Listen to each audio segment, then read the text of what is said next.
Hello बच्चा party, how are you? कैसे हो सब? मजे में? मजे में। So C S double E T अपना हो चुका है, कॉन्ग्रेचुलेशंस।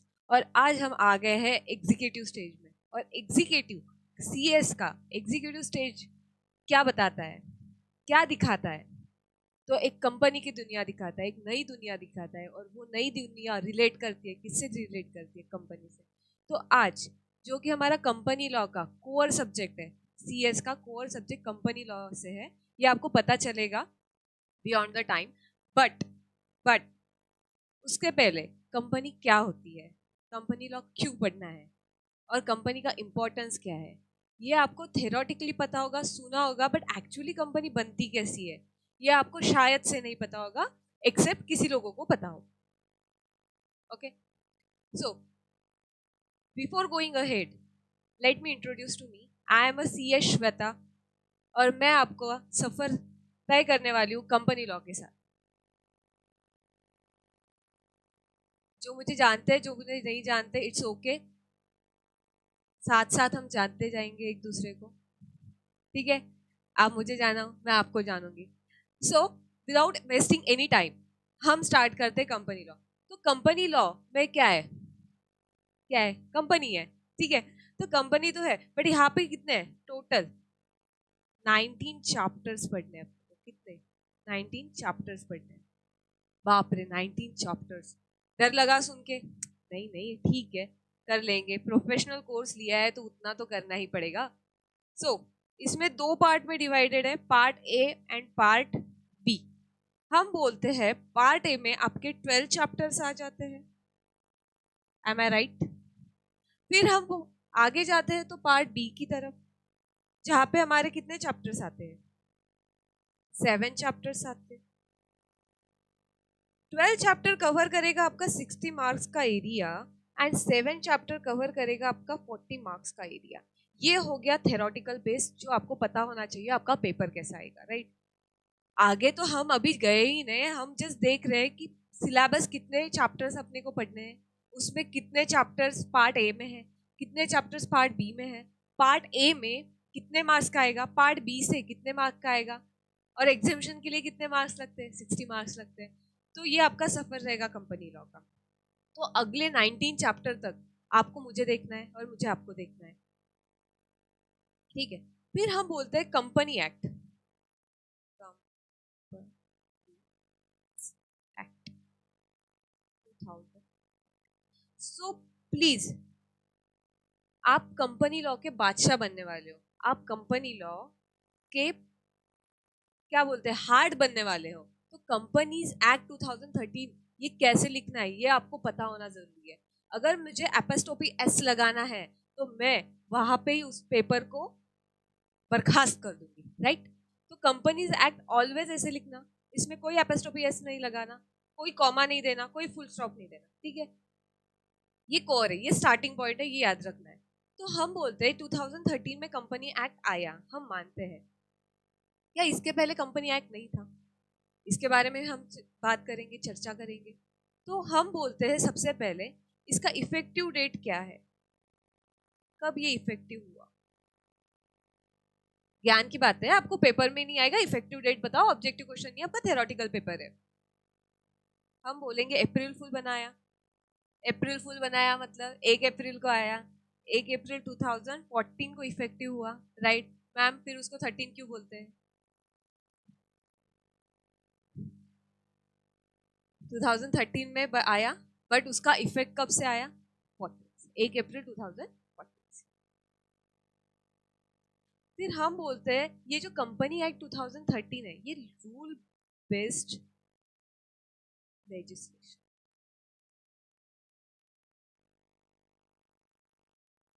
रूल बेस्ड लेजिस्लेशन मतलब, पढ़ते हैं, रुक जाओ। अब ये जो आपका कंपनी एक्ट है, ये 3 चीजों में डिवाइड है। एक तो है आपका सेक्शन, उसमें है आपके chapters. Sorry for the hand writing, but आपके पास कोई ऑप्शन नहीं है, डील करो। मैं अभी ट्राई कर रही हूँ सुधारने का। फिर आता है शेड्यूल। तो हम बोलते हैं पूरे कंपनी एक्ट में टोटल सेक्शन है 470, पूरे 470 पढ़ने हैं क्या? पास द क्वेश्चन। फिर आते हैं चैप्टर 29 चैप्टर है और शेड्यूल 7 शेड्यूल। ये कैसे क्या पढ़ना है आगे देखेंगे, अभी इतना पैनिक नहीं होने का, ठीक है?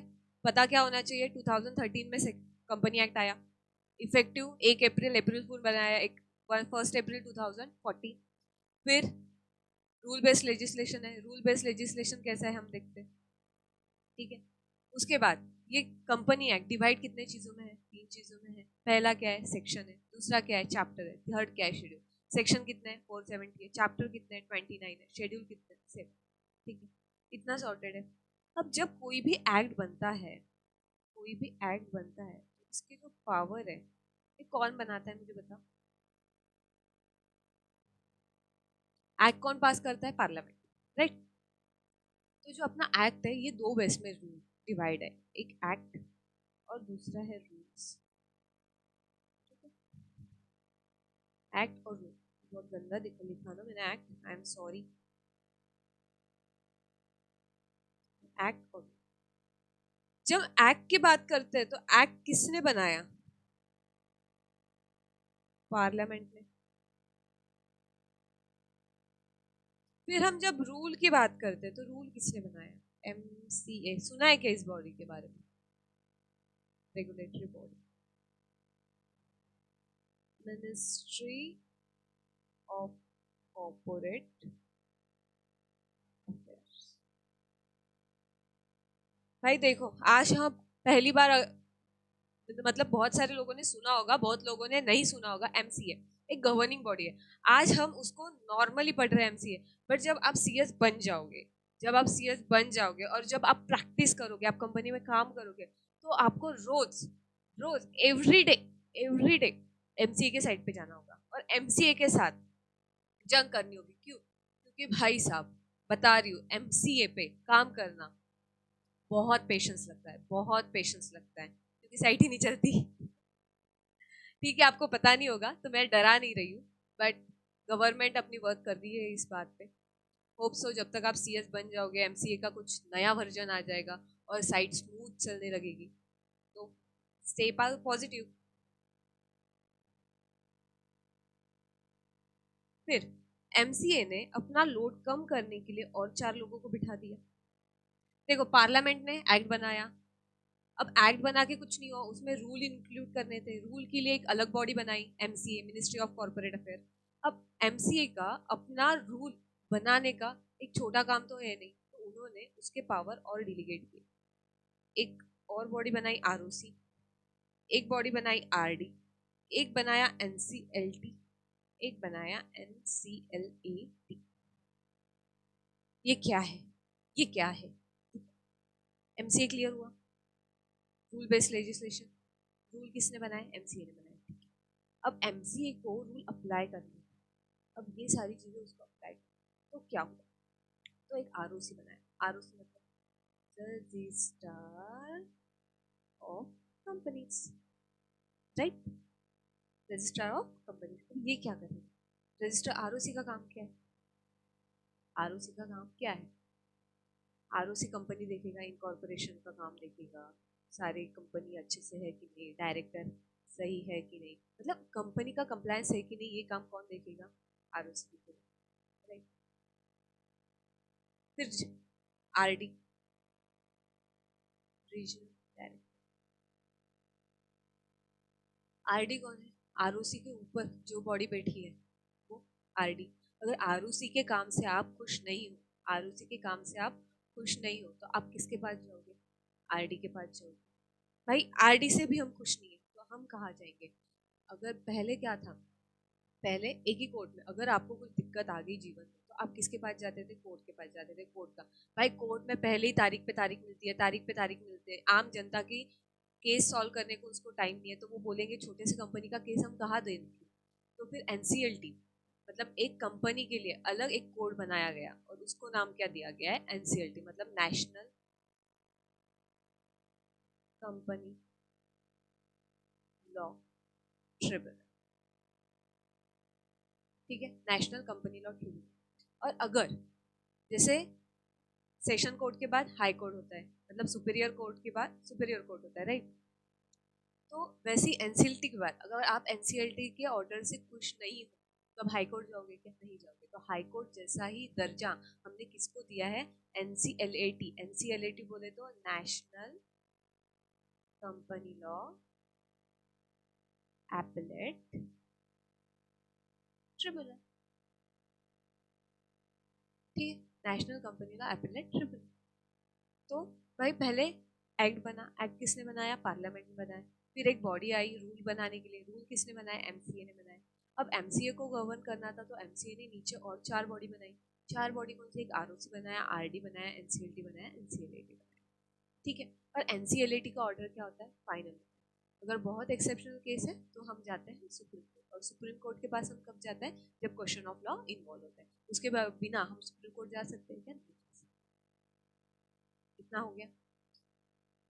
और ये सब सेंट्रल गवर्नमेंट रेगुलेटेड बॉडी है, ये बात याद रखनी। इतना लिखा, देखो। चलो अब तो आ गया हिस्ट्री, मतलब ठीक है कि कैसे क्या एक्ट आया, कि एक्ट पार्लियामेंट ने दिया, लेजिस्लेशन आया, रूल आया, कितने बॉडीज बनी, कितनी नहीं बनी, उनका काम क्या है, उनका क्या काम करेंगे वो हम आगे पढ़ेंगे। बस आपको मैंने ओवरव्यू दे दिया, इतनी इतनी बॉडी होती है, इतने इतने टाइम में आया, इफेक्टिव डेट ये आई, कंपनी एक्ट ऐसे लिखते हैं। अब मेन आता है जो कंपनी लॉ, सबसे पहले सब चीजों का एक ही चीजें के आगे पीछे घूमता है। अब कंपनी क्या है देखो,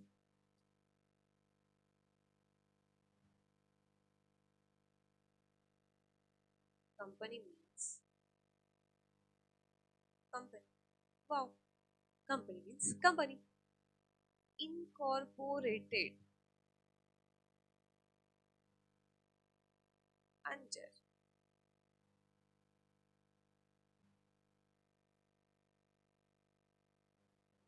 act 2013। Company means a company. तो जब हम बात बोलते हैं कि 2013 में कंपनीज एक्ट आया, तो क्या इसके पहले एक्ट नहीं था? इसके पहले कंपनी नहीं बनी थी? बनी तो थी, बहुत पुरानी कंपनी है। तो भाई इसके पहले था 1956 में एक एक्ट आया, 1913 में एक एक्ट आया, 1882 में एक एक्ट आया। इसके बारे में डिटेल हम बुक में पढ़ेंगे। देखो मैंने यहाँ पे लिखा रखा है कि कंपनी एक्ट, देखो ओरिजिन कहाँ से है, करंट लॉ क्या है, हिस्ट्री कैसे आई, फिर कमेटी कैसे सेटअप हुई, ये सब पढ़ेंगे। बट अभी ओवरव्यू, अभी जस्ट ओवरव्यू है, अभी सबके लिए ओवरव्यू। अभी सबसे पहले हम कंपनी के बारे में बात करेंगे। कंपनी एक सेपरेट लीगल एंटिटी क्या है?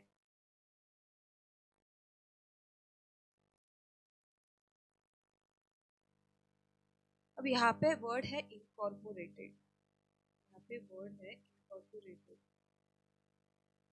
इसका मीनिंग क्या है? फॉर्म एंड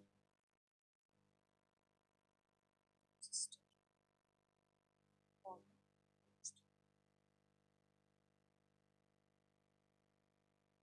समझा? तो जब हम बोलते हैं company is a separate legal entity, मतलब ही क्या? एक artificial person. Separate legal entity मतलब क्या? Artificial person. अभी फॉर एग्जाम्पल, हम एकदम एज अ किड समझना खुद को और सोचना, हमको बिजनेस स्टार्ट करना है, राइट? हमको बिजनेस स्टार्ट करना है, तो पहले क्या होता था? हम नॉर्मली बोलेंगे भाई तू और मैं, हम दोनों भाई भाई, हम क्या करते हैं? एक बिजनेस चालू करते हैं, बड़ा पाव का गाड़ा स्टार्ट करते हैं। तो इसके लिए हम पार्टनरशिप में आ जाते हैं, 50-50 जो भी प्रॉफिट आएगा वो हम 50-50 बांट लेंगे। ये बचपन से करते आए थे, राइट? जब हम ये बचपन से करते आए थे, बट अगर कल गलती से बारिश आई, तूफान आया, जो अपनी इन्वेस्टमेंट की थी 50,000 इसने लाए, 50,000 मैंने लाए, राइट? हम दोनों ने 1 लाख रुपए डाल दिए, कुछ तूफान आया, जो हमने इन्वेस्टमेंट किया था, एक गाड़ा ठेला लिया था, वो ठेला कुछ हो गया उसको, और हमने लोगों से पैसे भी लिए थे हमारे भरोसे, तो अगर कुछ कल हो गया हमारे बिजनेस को, तो वो जो लोग हैं वो किसके पास आएंगे? किसके पास आएंगे? हमारे पास आएंगे। क्यों? क्योंकि हमारी लाइबिलिटी है, हमने उनसे पैसे लिए, एज अ पर्सन हमने पैसे लिए। हमको कोई दूसरे पर्सन के नाम पे लिया है क्या? नहीं, हमने इंडिविजुअल कैपेसिटी में लिया है।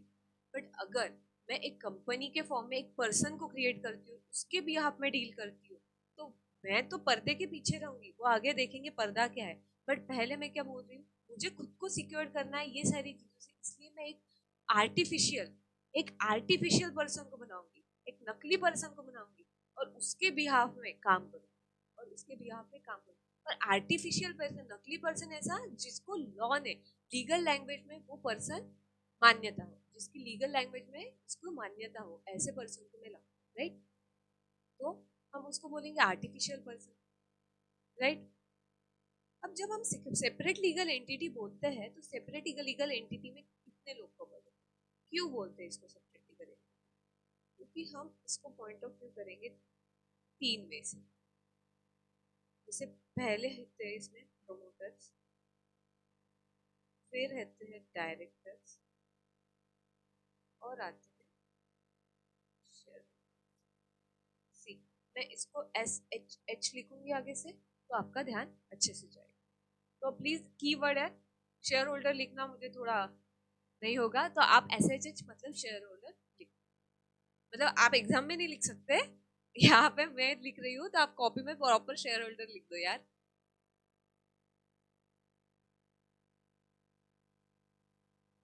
तो प्रोमोटर, भाई अब प्रोमोटर कौन होता है? बताओ प्रोमोटर कौन होता है? Right, corporate,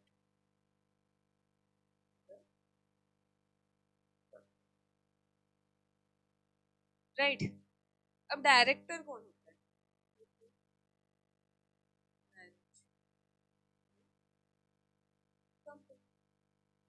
right.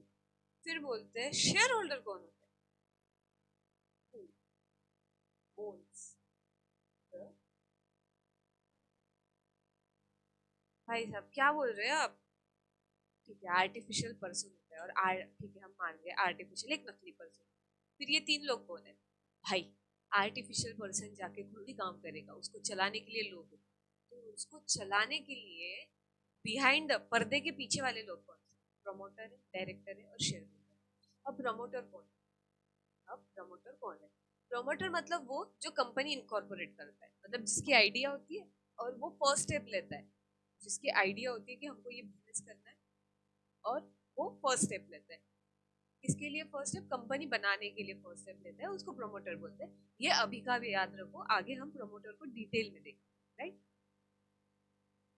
फिर बोलते हैं हम डायरेक्टर्स। तो डायरेक्टर्स कौन होता है? भाई अब देखो, प्रमोटर ने काम तो मतलब आइडिया दे दिया, वो आइडिया पे काम कर, but day to day company को मैनेज करने के लिए एक लोग लगेंगे। वो इंडिविजुअल को, वो कैपेबल लोगों को हमने लीगल लैंग्वेज में एक नाम दे दिया है। क्या नाम दे दिया है? डायरेक्टर। उसका क्या है, काम क्या है? कंपनी को मैनेज करना। प्रोमोटर मतलब कौन? जिन्होंने आइडिया लाई और कंपनी को स्टार्ट किया, बट अभी उनको मैनेज करना नहीं आता है। कंपनी को मैनेज करना, कोई भी बिजनेस को मैनेज करना, मैनेजर की नीड होती है।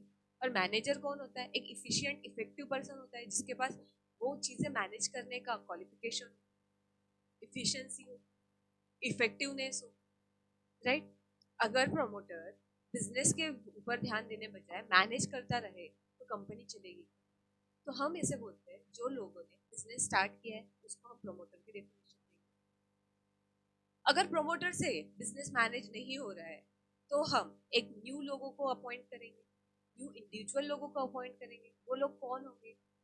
वो लोग एजुकेटेड पर्सन होंगे, इफेक्टिव पर्सन होगा, इफिशियंट पर्सन होगा, जो क्या काम करेगा? कंपनी को मैनेज करेगा, राइट? वो क्या काम करेगा? कंपनी को मैनेज करेगा। फिर हम बोलते हैं कि share holder, right? Share holder क्या टर्म है? तो जो पैसा देता है, जो कंपनी को ओन करता है, owners, owners of the company. जो कंपनी को पैसा देगा वो ओनर ऑफ द कंपनी है ना। तो सिंपल टर्म, जो पैसा देगा वो शेयर होल्डर, जो पैसा देगा और कंपनी को एज अ ओनर के टाइप पे रिप्रेजेंट करेगा, वो हमको शेयर होल्डर उसको मानना पड़ेगा। शेयर होल्डर के भी टाइप है, वो भी हम देखेंगे, बट अभी 3 चीजें कंप्लीट। आर्टिफिशियल पर्सन है, कंपनी खुद नहीं चला सकती, इसलिए वहां पे 3 लोग आ गए। और 3 लोग कौन से हैं? एक प्रमोटर है, एक डायरेक्टर है और एक शेयर होल्डर है, राइट। तो प्रमोटर कौन है? जो आइडिया सोचता है और फर्स्ट स्टेप लेता है फॉर इनकॉर्पोरेशन ऑफ कंपनी। फिर बोलते हैं डायरेक्टर। तो डायरेक्टर कौन होता है? जो कंपनी को मैनेज करता है। एक अपॉइंटेड इंडिविजुअल्स होते हैं जो कंपनी को मैनेज करने के लिए अपॉइंट किए जाते हैं। तो शेयर होल्डर कौन होते हैं? जो कंपनी को पैसा देते हैं और कंपनी में एक अपनी ओनरशिप बताते हैं, ठीक है। तो वो कौन होते हैं? शेयर होल्डर होते हैं। यहाँ तक क्लियर है? फिर एक एक टर्म को हम अच्छे से देखते हैं, जैसे कि डायरेक्टर। डायरेक्टर कौन होता है?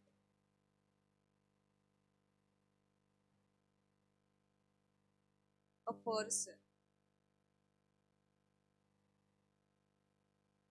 appointed to the board of company. They are natural person. They are competent to enter contract. फिर उसके पास डीन है। डीन क्या होता है? रुको रुको, पढ़ेंगे पढ़ेंगे, कितना लिख दो।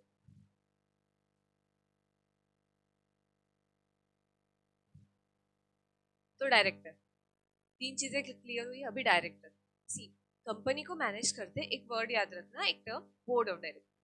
तो बोर्ड, बोर्ड में काफी सारे डायरेक्टर्स। तो बोर्ड कंपनी को मैनेज करने के लिए बात किया जाता है। अब डायरेक्टर कौन होता है? जो बोर्ड ऑफ डायरेक्टर ने अपॉइंट किया है। मतलब कंपनी ने बोर्ड पे एक डायरेक्टर को अपॉइंट किया। कंपनी ने बोर्ड पे एक डायरेक्टर को अपॉइंट किया।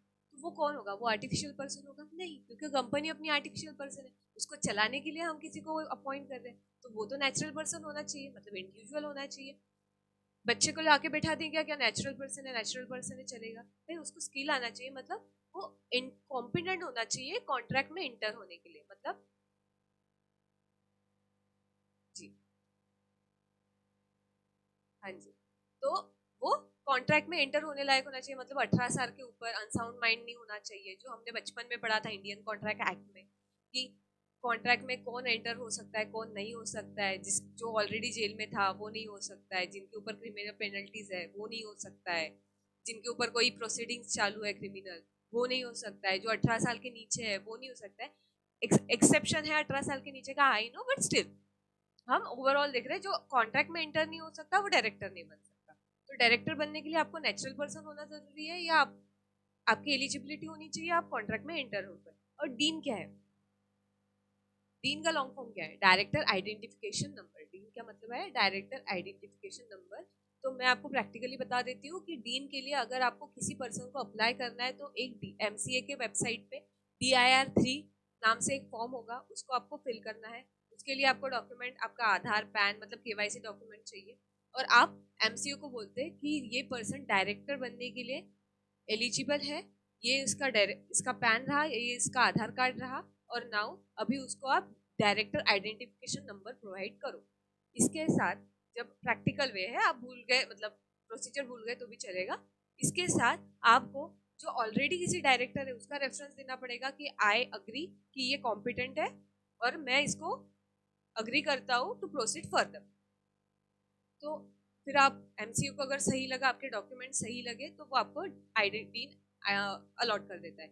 इसके बाद आप भी कोई भी कंपनी का डायरेक्टर बनने के लिए एलिजिबल हो जाते हो। तो विदाउट डीन आप अप्लाई कर सकते हो क्या डायरेक्टर के लिए? नहीं, पहले आपको डायरेक्टर बनने के लिए डीन अप्लाई करना पड़ेगा। डीन कैसे अप्लाई करोगे आप? DIR3 फॉर्म है एमसीए के वेबसाइट पे, आप उसके ऊपर जाके अप्लाई करो। और डॉक्यूमेंट क्या क्या लगता है आपको? फोटोग्राफ, आधार कार्ड, पैन कार्ड, और ये सेल्फ अटेस्टेड होने चाहिए।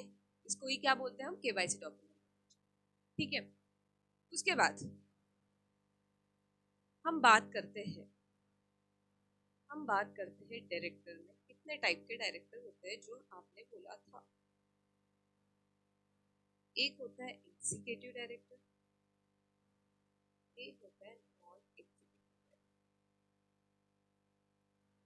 एक होता है एग्जीक्यूटिव डायरेक्टर, एक होता है non executive, right?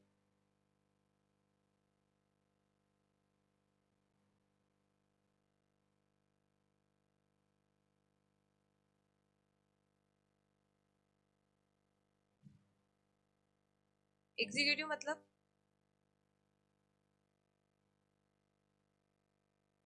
It's full time employment of the company,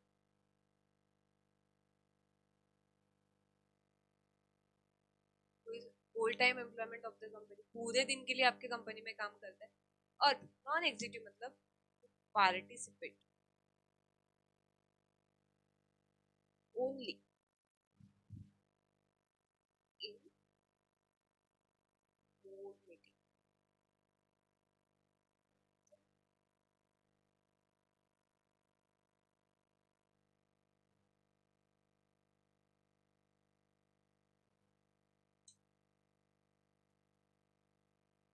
अभी बात सुन, डायरेक्टर के लिख लिया, अभी रुक जाओ। अभी डायरेक्टर के दो टाइप होते हैं, आगे बहुत टाइप देखेंगे, बट इवेंचुअली दो टाइप होते हैं, एक एग्जीक्यूटिव, एक नॉन। अब एग्जीक्यूटिव कौन होता है? तो जिसको हमने फुल टाइम के लिए, फुल टाइम एम्प्लॉय जिसे बोलते हैं, तो वैसे फुल टाइम एम्प्लॉयमेंट के लिए कंपनी ने अपॉइंट किया है, उसको एग्जीक्यूटिव बोलेंगे। फिर नॉन एग्जीक्यूटिव क्यों? जो सिर्फ board meeting to board meeting participate करते हैं। आगे हम देखेंगे कि हर कंपनी को क्वार्टरली एक, मतलब ईयरली 4 बोर्ड मीटिंग कंडक्ट करना कंपलसरी होता है, ये आगे देखेंगे। बट हम बोलते हैं नॉन एग्जीक्यूटिव डायरेक्टर क्यों? क्योंकि वो जस्ट मीटिंग टू मीटिंग आएगा और अपनी सीटिंग खुलेगा, right? But executive director being a employee, उनको क्या मिलेगा? रेम्यूनरेशन मिलेगा, उसको एम्प्लॉय की तरह ट्रीट किया जाएगा। बट नॉन एग्जीक्यूटिव डायरेक्टर, इनको क्या मिलेगा? सीटिंग फी मिलेगा। क्यों? क्योंकि ये रोज तो नहीं आएंगे, सिर्फ मीटिंग रही तो आएंगे, और मीटिंग में आने के लिए इनको जो पैसा दिया जाएगा उसको क्या बोलते हैं? सीटिंग फी। तो इसको हम इन डेप्थ आगे पढ़ने वाले, बट आपको पता होना चाहिए एग्जीक्यूटिव डायरेक्टर कौन होता है, नॉन एग्जीक्यूटिव। अगर मैं आगे ये टर्म बार बार यूज करूंगी तो आपको पहले से क्लियर होना चाहिए ये टर्म का मीनिंग क्या बोलता है, क्योंकि ये आगे आगे रिपीट होने वाला है बार बार, राइट? फिर बोलते हैं हम कि कंपनी में कितने टाइप ऑफ कंपनी? तीन, इवेंचुअली दो। एक होता है ओपीसी, एक होता है प्राइवेट, और दो एक होता है पब्लिक।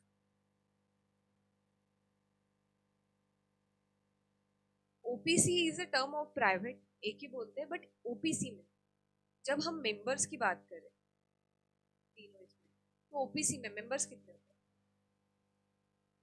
एक मिनिमम का क्राइटेरिया बता दो, एक मैक्सिमम का क्राइटेरिया। मिनिमम कितना होता है? वन। यहाँ पे भी वन, राइट? प्राइवेट में बोलते हैं दो, मैक्सिमम होते हैं 200। पब्लिक में होते हैं 7, मैक्सिमम होते हैं।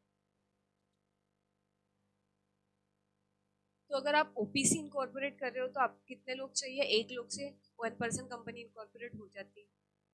तो मैम आपने बोला था मीटिंग कंडक्ट करना होता है 4 एवरी ईयर, तो ओपीसी में कैसे होगा? एक ही इंसान जाके मीटिंग करेगा? हाँ, ओके। नहीं नहीं, ये सही नहीं है, ये सही है, ये सही, ऐसे होगा? नहीं होगा।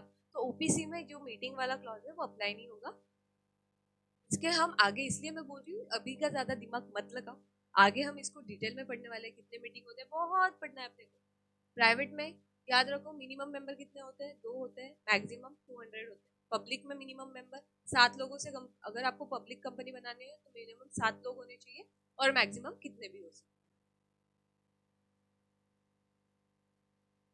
अब जब हम एक टर्म उठाए, हम बोले ठीक है, हम पहले प्राइवेट लिमिटेड कंपनी के बारे में बात करें।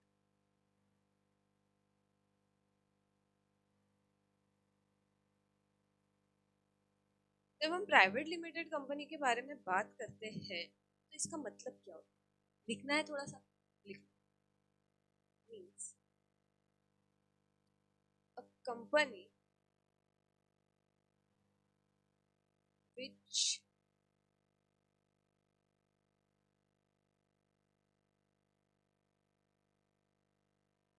which has such paid up capital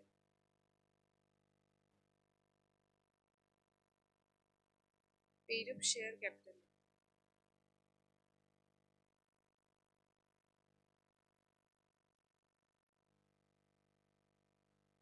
as may be prescribed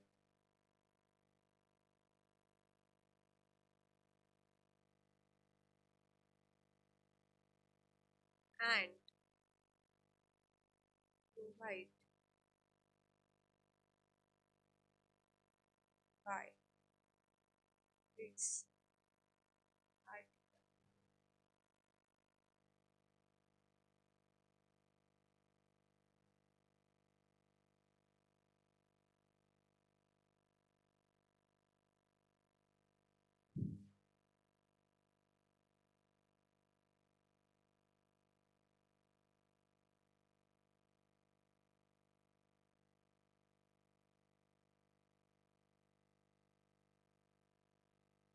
means a company which has such paid up share capital as may be अभी रुक जाओ लिख लिया अभी रुक जाओ मतलब as may be prescribed का मीनिंग क्या है मतलब ये बोलेगा हम ऐसे बोलते हैं यहाँ पे सेंट्रल गवर्नमेंट ने प्रिस्क्राइब इन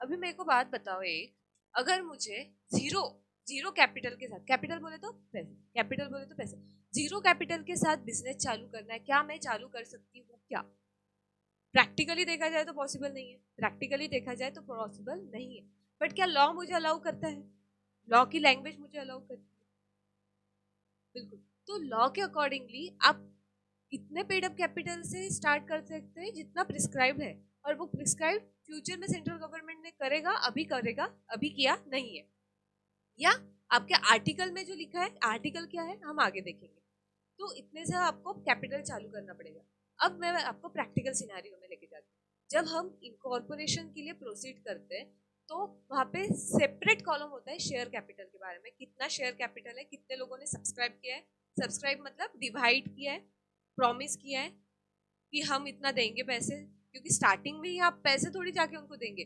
कंपनी एक बार बन जाए तो कंपनी का बैंक अकाउंट ओपन होगा आर्टिफिशियल पर्सन के नाम से और उसमें आप पैसे डालोगे तो पहले ही हम बताएंगे कि हम इतने से स्टार्ट करने इतने पैसे से स्टार्ट करने दो लोग मिलके इतने पैसे डालने वाले और हमारा प्रॉफिट शेयरिंग मतलब शेयर कैपिटल हमारा इतना होगा ये सारी चीजें पहले ही लिखी होती है और ये कॉलम फिल करना मैंडेटरी होता है उसके बिना आप प्रोसीड ही नहीं कर पाते तो हम अगर प्रैक्टिकल वे में देखा जाए तो विदाउट जीरो कैपिटल के साथ मैं कंपनी इनकॉर्पोरेट कर सकती हूँ क्या नहीं जीरो कैपिटल के साथ कंपनी इनकॉर्पोरेट नहीं कर सकती हूँ राइट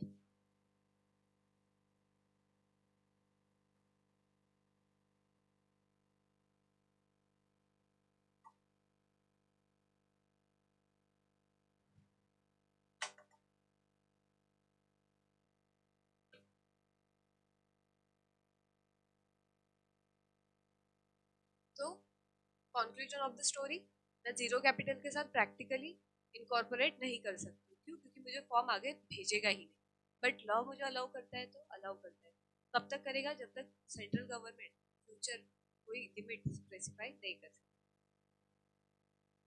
राइट अभी एक वर्ड आया है सब्सक्राइब एक वर्ड है सब्सक्राइबर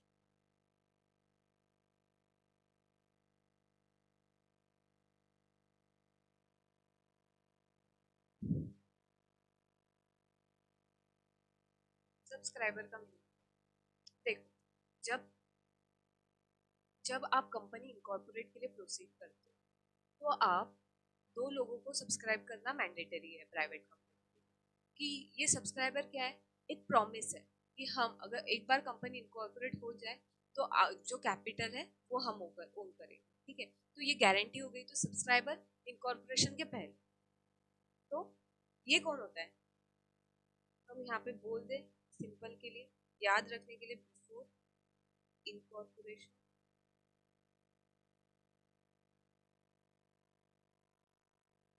कितने लगते हैं मिनिमम सब्सक्रिप्शन मीन्स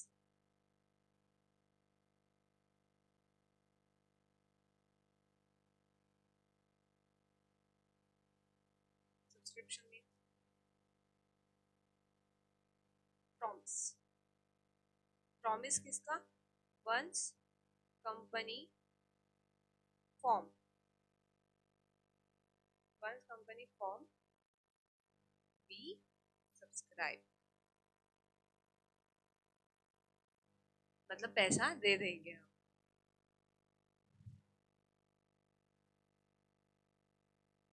और जो मैंने क्वेश्चन पूछा था, क्या पूछा था?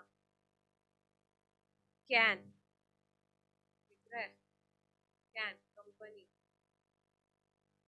कॉर्पोरेट जीरो कैपिटल, तो हम इसका आंसर क्या देंगे? Practically no but law allow.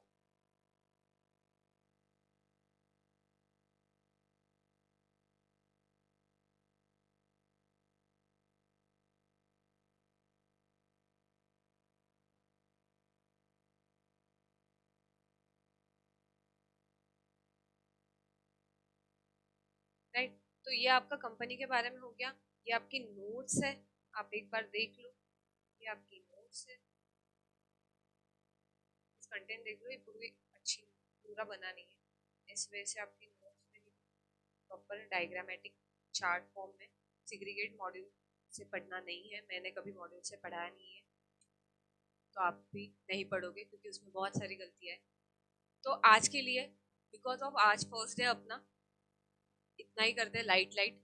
और कल हम थोड़ा और डिटेल जाएंगे, डे बाय डे और डिटेल जाएंगे, तो थोड़ी क्लियरिटी आएगी। और जो वर्ड्स बोले हैं वो अभी आपकी हैबिट होनी चाहिए, आपको याद ही रखना है, तो प्लीज़ इसको मत भूलना।